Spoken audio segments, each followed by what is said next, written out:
আসসালামু আলাইকুম, hello everyone, I am দিল Mohammad. Welcome back to my channel. অষ্টম শ্রেণীর সুপ্রিয় শিক্ষার্থীরা যারা ইতিমধ্যে আমার চ্যানেলটি সাবস্ক্রাইব করেছেন তাদেরকে জানাই আন্তরিক শুভেচ্ছা অভিনন্দন। আর যারা চ্যানেলটি সাবস্ক্রাইব করেননি তারা অবশ্যই চ্যানেলটি সাবস্ক্রাইব করে পাশে থাকবেন। আমার এই চ্যানেলে তোমাদের প্রত্যেকটা বিষয়ের সঠিক উত্তর প্রকাশ করা হবে, তো সঠিক উত্তর পেতে অবশ্যই আশা করি চ্যানেলটি সাবস্ক্রাইব করবেন। আজকে আমরা দেখব তোমাদের সামাজিক সামষ্টিক মূল্যায়ন 2024-এর স্বাস্থ্য ও সুরক্ষা বিষয়ের প্রশ্ন এবং উত্তর। এখানে সঠিক উত্তর দেওয়ার চেষ্টা করা হয়েছে, তোমরা এখান থেকে খুব সহজে দেখে নিতে পারবে। তো চলুন শুরু করা যাক। অষ্টম শ্রেণীর সুপ্রিয় শিক্ষার্থীরা, আজকে আমরা দেখব তোমাদের সামাজিক সামষ্টিক মূল্যায়ন 2024-এর স্বাস্থ্য সুরক্ষা যে বিষয়টি আছে সেই বিষয়টির প্রশ্ন এবং উত্তর। তো এখানে আমরা দেখতে পাচ্ছি যে প্রথমেই তোমাদের একটা উদ্দীপক দেওয়া আছে।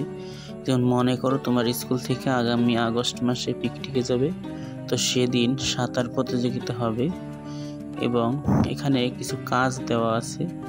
যেমন যারা সাঁতারে অংশগ্রহণ করবে তাদের প্রস্তুতিমূলক ও সুরক্ষার জন্য তুমি কি কি কাজ করবে, তুমি যে কাজগুলো করবে সিদ্ধান্ত নিয়ে তার কারণ কি কি। তো এ হলো কাজ নাম্বার 1। এখানে এরপরে যেমন রয়েছে যে প্রতিযোগিতার জন্য একটা নিরাপদ পুকুরের ব্যবস্থা করব, অধিক স্রোতের নদী কিংবা আবর্জনা মুক্ত যুক্ত পুকুরে শাক বা জীবাণু অন্য কোনো কিছু থাকতে পারে। তো সেক্ষেত্রে আরও যেমন রয়েছে, যেমন হচ্ছে প্রতিযোগীদের জন্য একটা প্রশিক্ষণের ব্যবস্থা করব যাতে তাদের সাঁতারের ভিন্ন দিক যেমন স্ট্রোক, শ্বাস প্রশ্বাস অর্থাৎ ধৈর্য উন্নত করা হয়। তো এই হলো উত্তর। প্রথম যে কাজ তার উত্তরটা তোমরা এখান থেকে লেখা শুরু করবে। এখানে কাজের উত্তরটাই আমরা দেখতে পাচ্ছি।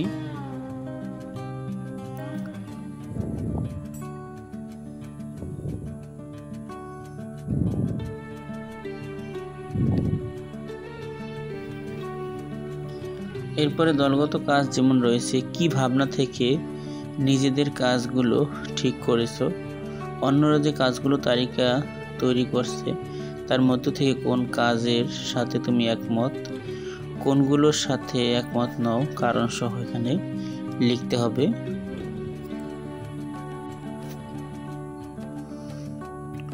এবং জরুরি প্রয়োজনে সহযোগিতা পাওয়ার জন্য কি করা যেতে পারে। তো এই প্রশ্নের উত্তরগুলো দলগতভাবে তোমাদের সবাইকে উত্তর দিতে হবে। তো এখানে আমরা এখন কাজের উত্তরগুলো দেখব।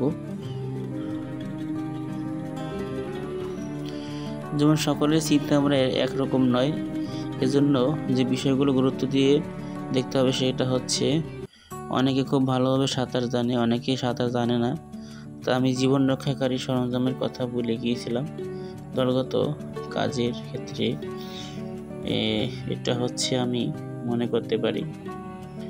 এরপরে এই কাজগুলোর জন্য তোমার প্রস্তুতিতে কি কি ভূমিকা পালন করবে, উত্তর এই কাজগুলো আমার প্রস্তুতিতে বিশাল ভূমিকা পালন করবে, আমি আরও ভালোভাবে আমার দায়িত্ব পালন করব। এরপরে তোমার খাতায় চূড়ান্ত তালিকাটি করো, অর্থাৎ প্রতিযোগিতার জন্য একটা নিরাপদ পুকুরের ব্যবস্থা করা। এরপরে রয়েছে প্রশিক্ষণের ব্যবস্থা করা, জীবন রক্ষাকারী সরঞ্জামের ব্যবস্থা করা, দক্ষ প্রশিক্ষকের ব্যবস্থা করা। এরকম করে সব কাজগুলো লিখতে হবে। এবং ঘতে যে একক কাজ রয়েছে, পিকনিকের খাদ্যের অপচয় রোধ করার উপায় এবং অতিথিদের সংখ্যার সঠিক হিসাব, খাবার কতটা প্রয়োজন। এরপরে মেনু নির্বাচন, তারপরে রয়েছে পিকনিক সবার জন্য নিরাপদ খাবার নিশ্চিত করতে গেলে তুমি সবাইকে কি কি বিষয়ে সচেতন করতে হবে। তো এখানে প্রত্যেকটা উত্তর এবং প্রশ্ন এবং উত্তর খুব সহজেই দেওয়া আছে। তো আশা করি তোমরা এখান থেকে সহজে দেখে দেখে বুঝে বুঝে লিখতে পারবে। এখানে আসলে একটা প্রশ্নের নমুনা হিসাবে দেওয়া হয়েছে, তোমরা চাইলে এর সাথে কম বেশি অ্যাড করে অথবা কমিয়ে আরও অন্যভাবে লিখতে পারবে। তবে এই লেখাটাও সঠিক, কেউ যদি শুধু এই লেখাগুলো লিখে দেয় তাতেও সে ফুল মার্ক পাবে।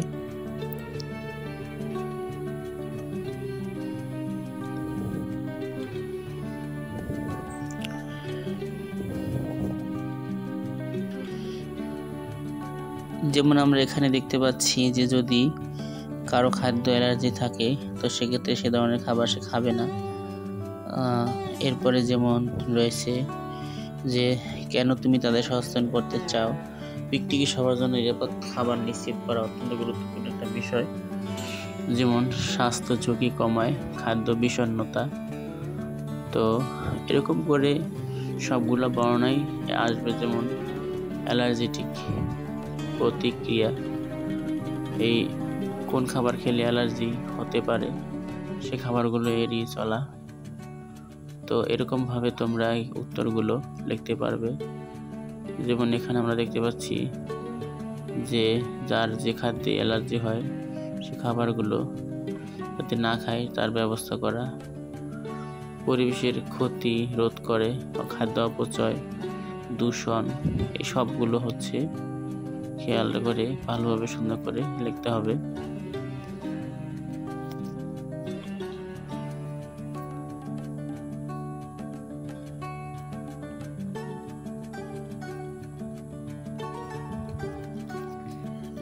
এরপরে সামাজিক দায়িত্ব পালন, যেমন হচ্ছে মানসিক চাপ ব্যবস্থাপনার জন্য তুমি তোমার বন্ধুকে কি উপদেশ দিবে, তাকে বিভিন্ন ছোট ছোট কাজে অংশগ্রহণের জন্য উপদেশ বা পরামর্শ দিব, অর্থাৎ পর্যাপ্ত ঘুম, পড়ার উপদেশ, স্বাস্থ্যকর খাদ্য গ্রহণের মাধ্যমে শারীরিক মানসিক সুস্থতা বজায় রাখা, নিয়মিত ব্যায়াম বা এখানে যেমন দেখতে পাচ্ছি যে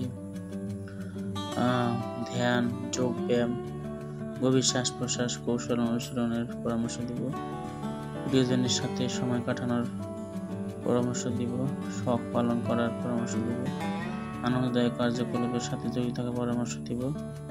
এগুলো হচ্ছে মানসিক চাপ কমানোর কিছু উপায়। তো এরপরে রয়েছে পরামর্শ তাকে কীভাবে সাহায্য করে বলে তুমি মনে করো।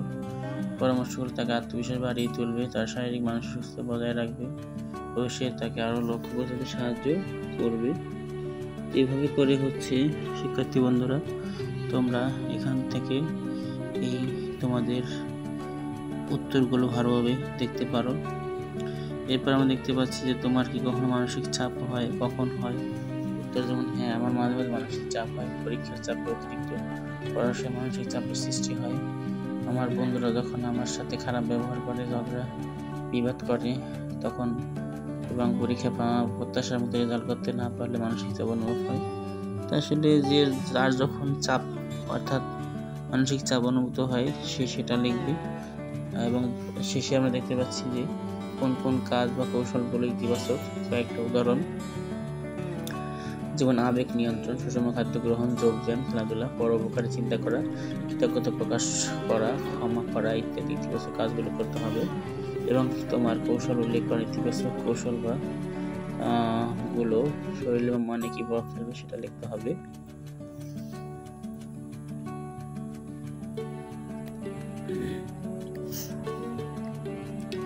এরপর রয়েছে মানসিক চাপ পরিস্থিতি প্রয়োজনে কার কাছ থেকে সহযোগিতা চাওয়া বা যেতে পারে। যেমন মানসিক চাপের পরিস্থিতিতে পরিবারের প্রয়োজনে বন্ধু বান্ধবের কাছ থেকে সহযোগিতা চাওয়া যেতে পারে। তবে একজন মনোবিজ্ঞান যে কারো চিন্তা ভাবনা আচরণ ধরন বুঝতে পারে তাকে সাথে যোগাযোগ করা যেতে পারে। এছাড়া শ্রেণী শিক্ষক বা এবারে সহায়তা করতে পারে। তো এরপরে আমরা দেখব যে বন্ধুদের কাছ থেকে পাওয়া নতুন কোন কোন ইতিবাচক কৌশল সামাজিক চাপ ব্যবস্থাপনায় পরবর্তী ব্যবহার করা যেতে পারে তা একটা তালিকা তৈরি করা। যেমন আবেগ নিয়ন্ত্রণ, সুষম খাদ্য গ্রহণ, এরপরে আছে খেলাধুলা করা, পরোপকারী চিন্তা করা, কৃতজ্ঞতা প্রকাশ করা, স্বীকার করা। এরপরে রয়েছে এই কৌশলগুলো ব্যবহার করে তোমার জীবনে কি কি ফলাফল আসবে তুমি মনে করো। মানসিক সুস্থতা উন্নতি, চাপ কমায়, মেজাজ ভালো থাকে।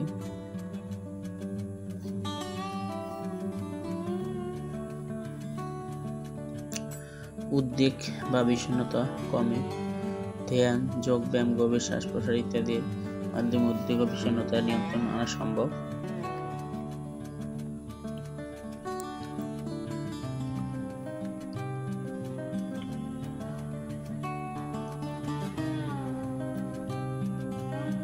এরপরে আমরা দেখতে পাচ্ছি শারীরিক সুস্থতার উন্নতি, অর্থাৎ এখানে রোগ প্রতিরোধ ক্ষমতা বৃদ্ধি পায়, শারীরিক ব্যথা কমে, হৃদরোগের ঝুঁকি কমে যায়, জীবনযাত্রার মান উন্নত হয়।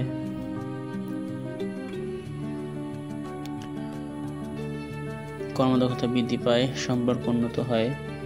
তো এরকম করে তোমরা সবগুলো পয়েন্ট ভালোভাবে বুঝে দেখে শুনে লিখবে। আশা করি এখান থেকে লিখলে তোমরা ফুল মার্ক পাবে। আর যারা আগে লিখেছো তারা এখান থেকে একটু দেখে নিয়ে মিলিয়ে দেখতে পারো। নিজেকে সুরক্ষিত রাখতে মানসিক চাপ নিয়ে সকলের জানা প্রয়োজন। এরকম 3টি বাক্য হচ্ছে, যেমন মানসিক চাপ স্বাভাবিক, তবে অবহেলা করা যাবে না। আপনি একা নন, সাহায্য চাইতে দ্বিধা করবেন না, জীবনকে সহজভাবে নিন।